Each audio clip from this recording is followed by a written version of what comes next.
भगवान विष्णु ने राम के रूप में अवतार लिया, जिसे हम राम कथा कहते हैं, रामायण कहते हैं। राम जी का अवतार औचित्य क्या है? राम कथा भागवत में जिस तरह है समझाते, अस्त्रानगतम भूयतो प्रियाम, वैसे कहते हैं भगवान श्री राम पूर्ण रूप से नहीं आए धरती लोक पर। अस्त्रान वेद दर्शिताम, भगवान विष्णु के 4 हाथों में जो अस्त्र हैं वही राजा दशरथ के घर पुत्र बन के आए हैं।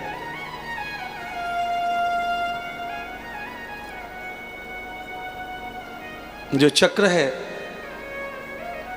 वो कृष्ण जी के भी हाथ में आपको दिखाई देता है। द्विचक्राम तम पुरुषस्य विष्णुम, असली अस्त्र स्वयं भगवान विष्णु ही हैं। क्यों? हम समझ सकते हैं, एक बंबई वालों ने गीत गाया था, फिल्म में पुराना टाइम हो गया, बचाने वाला है भगवान, मारने वाला है भगवान। असली अस्त्र वही है। द्विचक्राम विष्णु क्रियाम, भगवान विष्णु चक्र स्वरूप है, चक्र है वो। गदा शंख पद्म,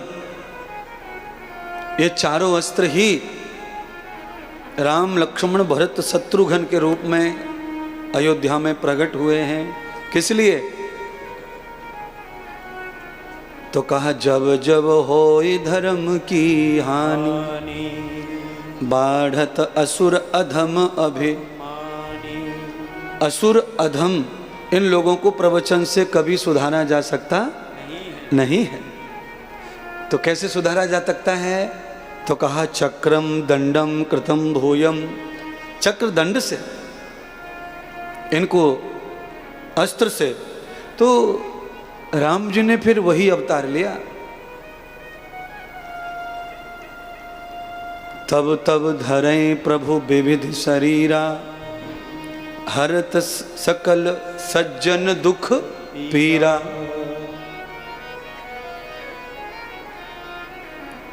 अच्छा, शेर को क्या उपदेश देना जब वो हमला करे? तो बोलिए ना, शेर हमला कर दे तो क्या उपदेश देना? अरे भैया मत खावे हम अकेले घर में, हैं? मेरे बीवी अकेली रह जाएगी, छोरा अकेला रह जाएगा। शेर नहीं समझता इन बातों को, क्योंकि वो मांसाहारी है प्रवृत्ति से, स्वभाव से। वो समझेगा ही नहीं तुम्हारी प्रार्थना को। तो क्या करना चाहिए? तो कहा तो चक्राम, ऐसा अस्त्र होना चाहिए उस समय शेर के साथ वर्ताव करने के लिए कि आप दूर से प्रहार करें और उसकी जान चली जाए।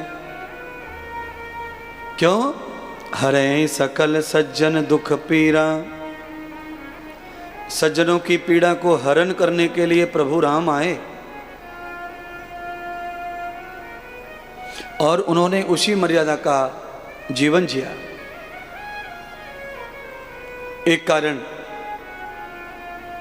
भगवान विष्णु के चारों जो अवयव हैं, हस्त हैं, वही चारों प्रकट हुए।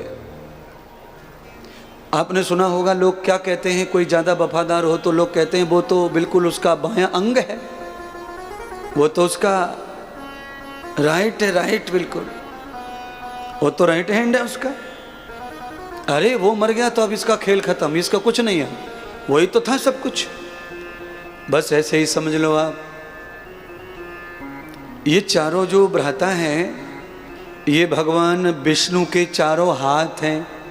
अदम हस्तम कृतम भूयम। और इनका वर्क क्या है, काम क्या है, इनकी लीला क्या है, वो तो रामायण में आप अच्छी तरह जानते हैं। एक हाथ दूसरे हाथ के सपोर्ट के लिए होता है? आप पूजा में बैठेंगे तो सीधा हाथ जब पूजा में होता है तो बायां हाथ यूं रख जाता है, सपोर्ट करता है। आप जब कभी किसी का चरणामृत लेते हैं, चरणामृत एक हाथ में नहीं लेना चाहिए, ये उसको यूं ही लेना चाहिए। तुलसी दल जहाँ से भगवान का अभिषेक मिला, तुलसी दल उसे कहते हैं, उसको ऐसे ही लो। बिहारी जी मंदिर में जाओ, अगर वहाँ भाग्य से मिल जाए तो उसको ऐसे ही लो, एक हाथ में ग्रहण मत करिए उसको। दुहताम हस्ताम कृतम जल पुरुषाः, दोनों हाथों में जल पीने की वैज्ञानिक परंपरा है। पहले वो ऐसे पानी पीते थे, और ऐसे पानी पीने का मतलब है किडनी में स्टोन कभी नहीं होना और कभी बाल नहीं झड़ना। मुंह से पात्र लगाकर पानी पीने से स्टोन होता है, बाल झड़ते हैं। अब बोलो, ये पानी का जो विज्ञान है ये कितना अद्भुत था अनपढ़ लोगों का, और पढ़े लिखे लोगों का इतना खराब कि उसका हिसाब ही नहीं है। अच्छा, पूरे राज्यों में ठीक है, पर महाराष्ट्र राज्य में चले जाओ तो पानी पीने का अंदाज और ही खराब, इतना खराब कि क्या कहना। वो तो मुंह भी ना लगानो चाह में, ऊपर से डाले महाराज सीधा। तो भारत में सबसे ज़्यादा स्टोन महाराष्ट्र राज्य में होती हैं, किडनी स्टोन। सबसे ज़्यादा मूत्रखड़ा महाराष्ट्र में है, और उसका कारण है ऊपर से खड़े होके पानी पीना, खड़े खड़े पीना, डकर डकर करके पीना, ऊपर चढ़ा के पीना। समारंभम कृतम जाताम,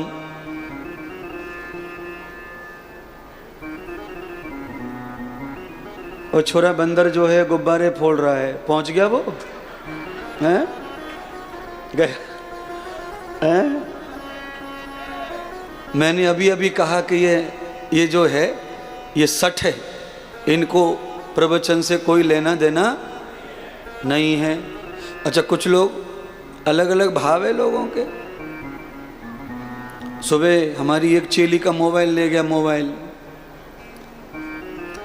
आज, और परसों चश्मा ले गया उसी का। अब बताओ, ये चना खवाएगी? अब ये गुड़ खिलाएगी बंदर को? ये हाल है महाराज। हम कुछ भी समझें पर वो अपने स्वभाव से कभी बदल सकता नहीं है। अच्छा, वैसे मेरी दृष्टि में बंदर को हनुमान माने तो ये हनुमान जी का घोर अपमान है, हनुमान जी का अपमान है ये। बंदर को हनुमान माने तो फिर ये हनुमान जी का तो अपमान है भाई, डायरेक्ट। क्योंकि हनुमान जी राक्षसनी लंकनी को भी नहीं मारा, उन्होंने छेड़ा, उदम नहीं किया। सरसा बाहो सरे समम, सरसा नाम की राक्षसनी ने हनुमान जी का रास्ता रोक लिया, लंका जाते समय समुद्र में माया में अटका लिया। हनुमान जी ने उसको भी नहीं सताया। और ये बंदर तो औरतों को जबरदस्ती सताते हैं, परिक्रमा में औरतों को ही पकड़ते, पुरुषों को थोड़ा बहुत ढील देते, पर औरतों को तो ढील दे में ही ना है। क्योंकि पुरुषों की पास में इनको पर्स दिखाई देता, औरतों के पास में पर्स दिखाई देता है। चाहे उधारी मांग के लाई हो वृंदावन आने के लिए, पर पर्स यूं ही लटक रहो।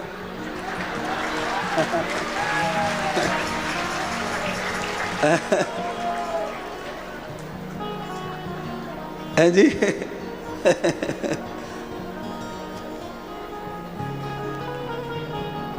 पैर छूबे आमे सवेरे, पर सब दर्शन करें महात्मा के, पैर छूमे तो मैं देख तो रहूं आइडिया। कोई कोई ने तो सबरी देव जेवन ने टटोले परसकी में, पर 10 रुपया मिलत। आखिर में फिर बेचारी वो अड़ोस पड़ोस में से कोई टूटे फूटे फूल से पड़े, उनको उठा के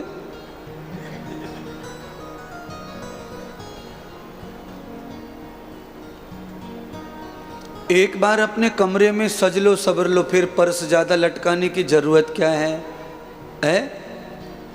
फिर सज लो, 5-6 घंटे में आओ, फिर देख लो शीशा फीसा।